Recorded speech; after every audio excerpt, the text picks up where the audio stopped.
Assalamualaikum warahmatullahi wabarakatuh. Pada presentasi kali ini, kami akan memaparkan sebuah presentasi yang sudah dibuat untuk pemenuhan nilai dari tugas besar 1 dari mata kuliah pengantar cloud computing. Poin-poin yang akan disampaikan pada presentasi kali ini adalah analisis singkat mengenai pengertian cloud computing, sejarah dan perkembangannya, harga dari berbagai layanannya, serta potensi perkembangan dari cloud di masa mendatang. Nginep, Untuk Pim. poin pada slide pertama Ada akan gue saya ketik sampaikan nginep di taman. yaitu analisis singkat mengenai pengertian dari cloud computing. Nginep Jadi di taman.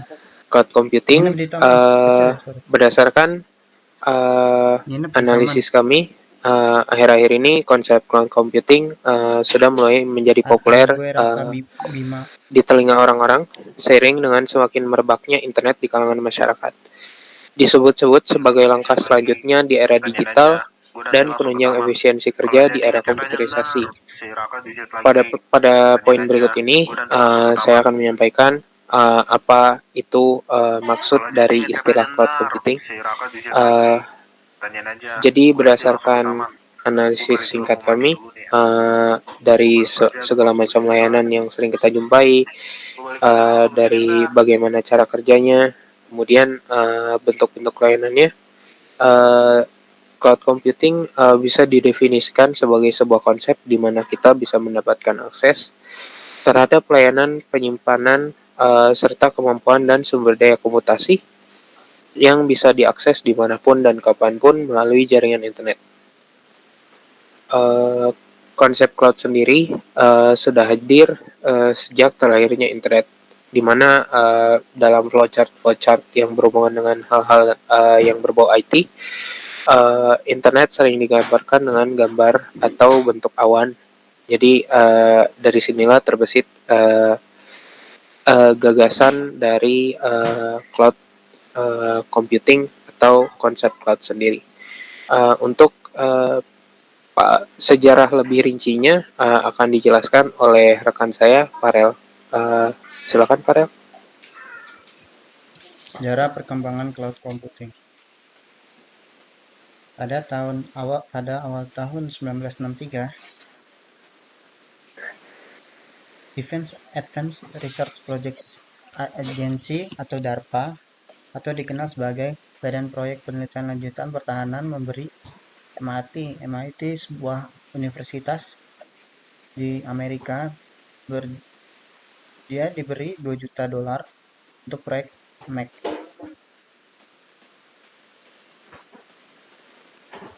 Pendanaan tersebut termasuk persyaratan MIT mengembangkan teknologi yang memungkinkan komputer digunakan oleh dua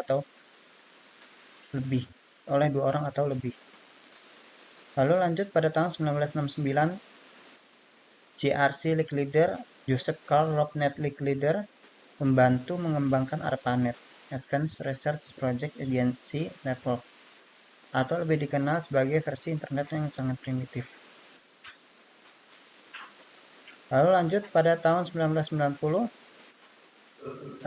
pada era ini perusahaan telekomunikasi mulai menawarkan VPN, layanan jaringan pribadi dengan kualitas lebih baik, tapi biaya lebih rendah. Untuk menyeimbangkan penggunaan server, mereka menggunakan bandwidth jaringan, lalu menggunakan simbol awan sebagai petunjuk titik demarkasi antara provider dan pengguna. Pada dasarnya, komputasi awan memperluas batas untuk menutup server serta infrastruktur jaringan. Lalu lanjut di tahun 1995, Larry Ellison, yaitu dia pendiri Oracle, memunculkan Indian Network Computing sebagai kampanye untuk mengangkat dominasi Microsoft yang saat itu merajai desktop computing dengan Windows 95. Ellison ini dia menawarkan ide bahwa pengguna tidak membutuhkan software sistem operasi yang dijalankan ke dalam PC mereka, melainkan dengan network computing sebagai pengganti desktop. Namun, akhirnya inovasi itu lenyap karena kualitas jaringan komputer yang belum memadai, dan pengguna kembali memilih PC desktop.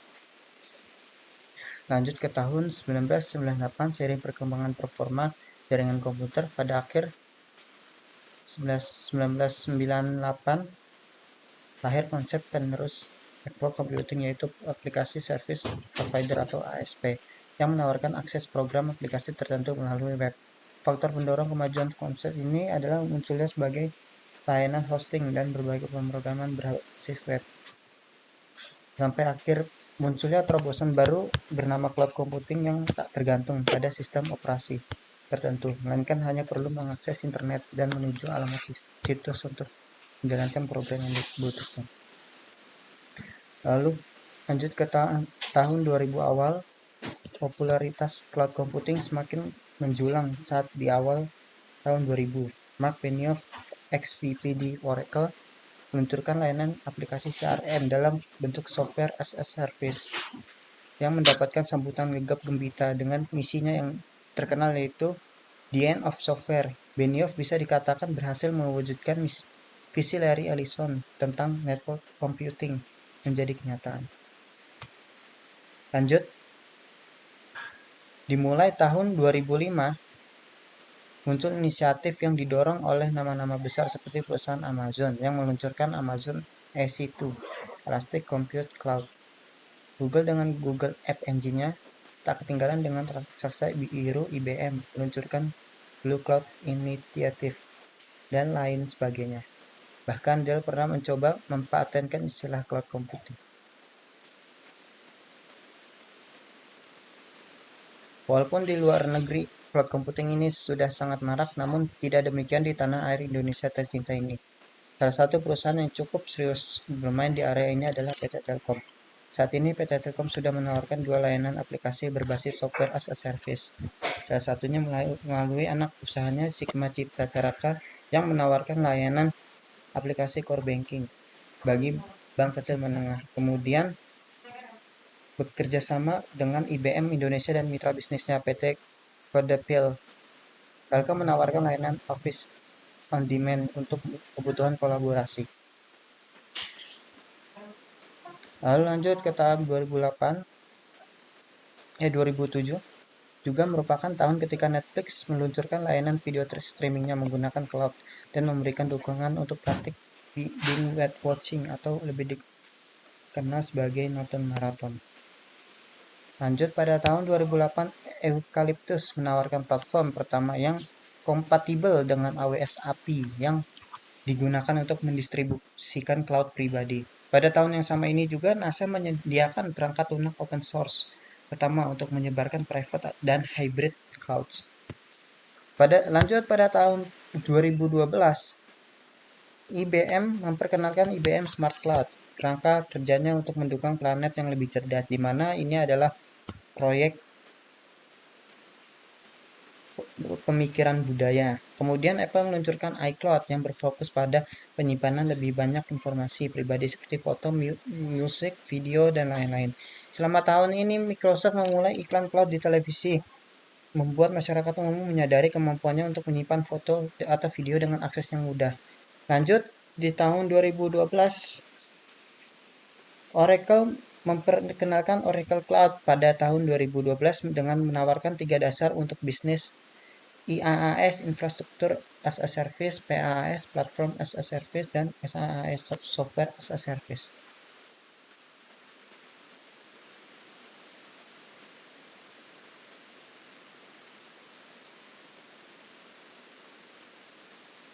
Poin berikutnya, dari berbagai layanan computing. Di sini saya menggunakan tabel analisis harga atau pricing dari layanan-layanan cloud yang didapatkan dari website Simform. Website ini adalah website yang menghadirkan berita-berita terkait hal-hal yang berbau IT, salah satunya cloud ini. Di sini bisa kita lihat ini merupakan tabel on-demand pricing. Di situ yang pada baris ada instance type atau tipe-tipe layanannya. Di situ ada general purpose, yang bisa diartikan sebagai layanan cloud yang serbaguna. Kemudian layanan compute optimized atau layanan yang teroptimisasi atau memang digunakan untuk kebutuhan komputasi. Kemudian yang ketiga adalah ada layanan memory optimized atau layanan yang memang dioptimisasi atau digunakan untuk kebutuhan memori atau penyimpanan. Kemudian ada yang terakhir accelerated computing, itu versi lebih bagusnya dari compute optimized, di mana kemampuan komputasi sangat dimaksimalkan dan diutamakan. Di situ perusahaan-perusahaan yang ada di tabel tersebut adalah layanan-layanan yang hadir dari Amazon, yaitu Amazon Web Services, kemudian ada Azure, dan yang terakhir ada Google. Di situ juga bisa kita lihat nama-nama atau designasi dari layanan-layanan yang mereka tawarkan. Kemudian di situ perhitungan untuk pricingnya yang digunakan adalah penggunaan per jamnya dari tiap layanan cloud tersebut. Kemudian dari situ kita bisa lihat bahwa kebanyakan layanan dari Amazon Web Services memiliki harga-harga yang lumayan terjangkau. Dan yang tidak sempat disebutkan pada tabel berikut adalah layanan cloud seperti Alibaba atau yang tadi disebutkan pada sebuah layanan cloud dari Telkomsel. Untuk materi berikutnya mengenai prediksi akan disampaikan kembali oleh Farel. Silakan Farel. Prediksi cloud computing di masa depan. Hampir semua operasi IT manual dan tugas manajemen data akan diotomatisasi, membuka pintu menuju era baru inovasi TI. Akan terjadi inovasi IT yang dapat memberikan optimasi pada semua sistem baik pada IT maupun manajemen data. Lalu sebagian besar aplikasi perusahaan akan dijalankan oleh AI, Artificial Intelligence atau kecerdasan buatan, dan akan mendominasi jalannya aplikasi perusahaan. Proses bisnis otomatis yang memungkinkan interaksi yang lebih personal dalam jualan dan domain bisnis lainnya. Tercipta bisnis otomatis yang dapat memudahkan dalam interaksi yang lebih personal seperti HR, sales, dan lain-lain. Kemudian akan muncul 1000 kali masalah dalam keamanan dan 600 kali lebih data yang lebih sensitif dan rentan dibagikan di cloud. Pada proses rantai pasok, supply chain akan bergantung pada AR, augmented reality, VR, virtual reality, blockchain, machine learning, dan IoT.